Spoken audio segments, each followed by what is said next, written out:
Breaking news, this just in. Jury in the Tory Lanez versus Megan Thee Stallion trial has finally reached a verdict. The verdict came out that Tory has been officially found guilty of shooting Meg Thee Stallion.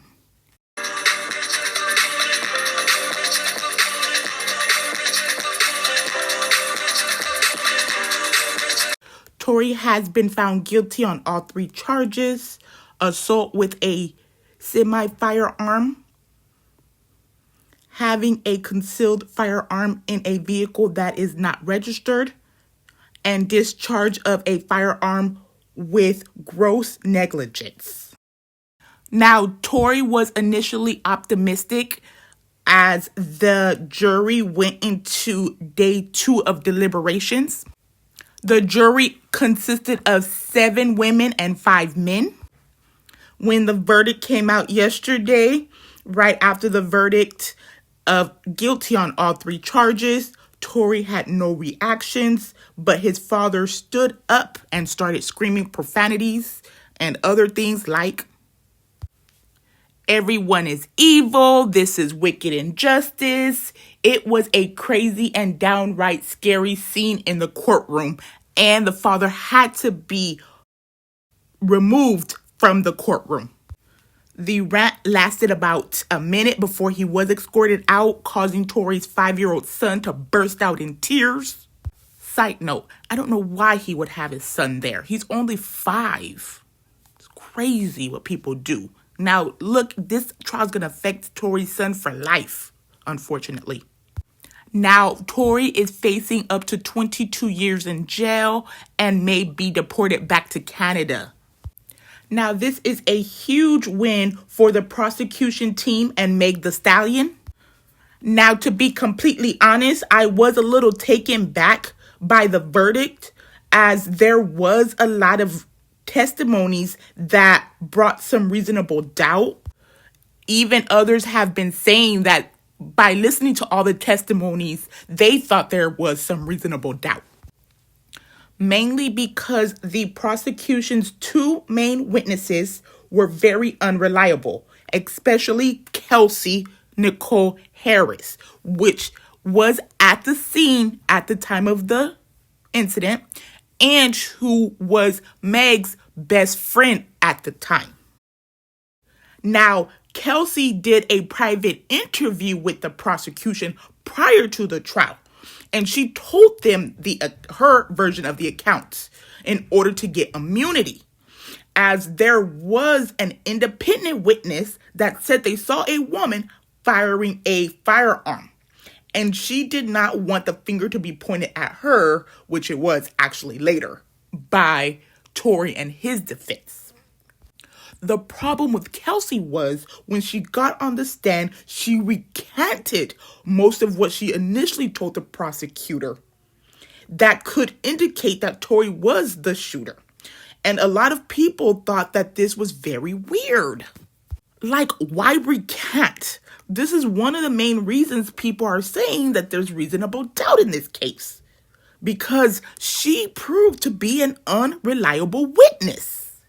Another thing, Meg Thee Stallion's bodyguard was supposed to testify on her behalf and confirm that Tory told him and apologized for shooting Meg Thee Stallion. And he never testified, which was also very telling. Now, the most suspicious to me was there was different accounts of the story. The way the prosecutors presented the story was that Tory and Megan Thee Stallion were arguing over their music careers, and Meg jumped out of the car. This is when Tory just happened to jump into the front seat and started shooting at Megan 5 times. Now, Megan Thee Stallion and Kelsey's testimonies of the account of that night were very different from the prosecution. Also, later in the trial, we found out that the argument escalated when Tory dropped a bombshell that he was sleeping with Meg Thee Stallion behind Kelsey's back, who he was also sleeping with at the time. Now, going back to what the independent witness said, they said they saw two women fighting, which had to be Kelsey and Megan, and he saw a woman start firing. Then he saw a male, short male, which has to be Tory, pull the gun from the woman and start firing up in the air. This is all according to the independent witness, Sean Kelly.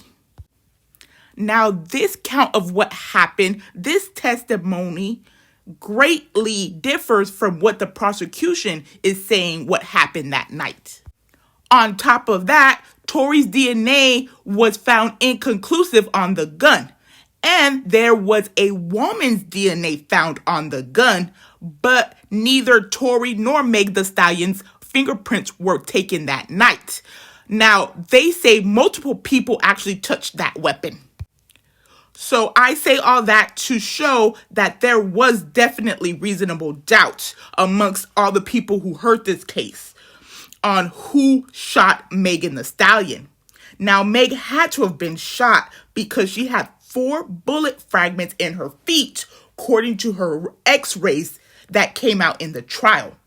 But now that begs the question, who was responsible for her injuries? Was it Kelsey or Tory?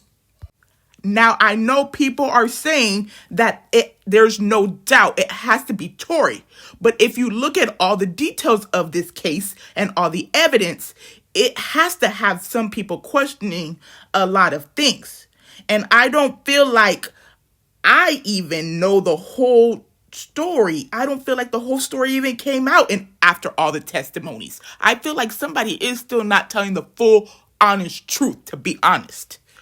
Megan Thee Stallion, Tory, and Kelsey are keeping some stuff under wraps per their testimonies, is what I feel. Therefore, I still don't really know what happened that night, to be honest. This whole situation is crazy, but Megan Thee Stallion and her whole team should be very happy. Even though technically this was not her trial, this was Tory versus the state. But of course, this is still looked at a win for her, so she needs to take her win. Last, I do want to talk about and get into what I mentioned earlier about Tory Lanez's father's rant. He was very upset and had a huge reaction to the verdict. Now, right outside of the courtroom, he called out the system, the prosecution, the LAPD, and, believe it or not, Rock Nation. He basically blamed them because his son didn't sign with them. I didn't know they had that much clout. And people were going in on Twitter. I have to read some of those to you too. It's so funny. About him blaming Rock Nation. Now, here is some of what he said. Here in this Los Angeles County and witness the worst miscarriage of justice that this world has ever seen. You want to know how I feel? I'll tell you exactly how I feel. I got some names that I want to call. Alex Spiro, Desiree Perez, and the whole wicked system of Rock Nation, including you, Jay-Z. Yes. You who say you rose from the gutter, but you have traded and bartered the souls of young men, and you're still doing it. The only independent witness in this courtroom is a man whose name is Sean Kelly. He came to court, and our attorneys, he would not even shake their hand after he went upstairs with Kathy Tall and Alex Bott. They met on Saturday before. They met with our witness. And then the man came back, and I sat in the hallway while he sat with Jody Little, the prosecutor's investigator, who acted so dumb, an intelligent woman who did not want... Listen, I've seen so much evidence buried in this, and I know exactly what the public out here will say. Don't talk. You will say, I say this because I'm a father. See, I am a father of thousands around the world. I'm a father of my kids, but a spiritual father to many. And I don't make stupid allegations because I got nothing better to do. You all have been bartering and trading the souls of young black and brown men in this country. And I'm calling on all the umbrellas. I'm calling on everybody in this country to begin to rise up because your sons have been done dirty.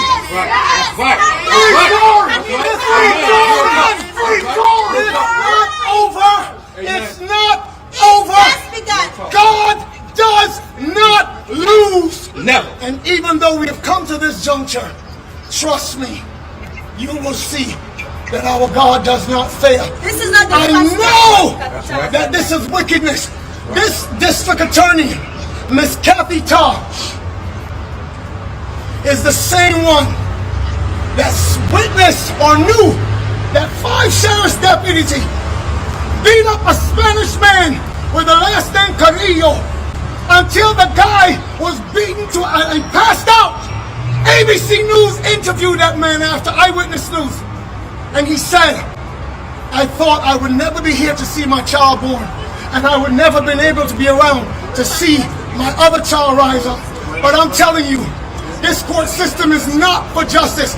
It's about wins and losses, and they do dirty to do whatever they can. Jay-Z, let me speak to you. He has kids. Rock Nation, because my son refused to sign a Rock Nation deal with you. Yes. And Desiree Perez, you wicked witch, you snitch. Yes. You turned on your co-conspirators, all the whole mafia, one of you that was peddling drugs in this country, and you ruled on them before so the Fed could give you a deal. Now you think All of you, trust me, I have intercessors, prayer warriors around the world, and they will not stop until you are cut off. Yes. Ooh-wee, that was an explosive speech, right? Very intense. Now, I will end the video off by saying how I feel about this whole situation. I feel like people have to be mindful of who they call their friends and who they surround themselves with. And last but not least, most importantly, who they lay with. Because if it's true, which everybody says it is, that Megan Thee Stallion was laying with Tory behind her best friend's back at the time, I'm going to be honest, that was wrong. You guys have to agree, at least that was wrong. But that doesn't justify her being shot at by a man who was also wrong for sleeping with both women at the same time. Again, it does not make it right for any man to shoot any woman because of that reason. Because they were both wrong. So no guns should have been pulled. And if, like the independent witness said, Tory did take the gun out of Kelsey's hand, then he should have put it away. He should have never added on to them arguing, because he didn't make it better. He made it worse. I thought maybe he thought shooting in the air would make it better, but it didn't. I think if that situation never happened with everybody sleeping with everybody, the shooting would have never happened. Because I'm almost 100% positive that none of them expected a night of drinking and partying would have escalated to this extent. But that's what happens when you drink too much. You start to act wild and do crazy things. Also, when you surround yourself with the wrong people, all types of crazy, and in this case, really bad things can happen, as you saw. So be mindful of the people you have around you. And hopefully from this case, people take from it that you have to choose your friends wisely. Watch the company you keep. Don't just let anyone in your inner circle and party with you. As you know, when you party, things get turned up. So as long as you have the right people turning up, crazy things like this don't happen. And the last thing, if you sense someone is off that you are friends with or lovers with, Don't ignore the red flags, as they are there for a reason. Protect yourself and your surroundings. Also, surround yourself with people you can trust. Now, that's all I had to say. If you like this type of content, please hit that like button. Please subscribe. As I am new to YouTube, this will push my video through the algorithm to more viewers. Thanks for watching. Bye.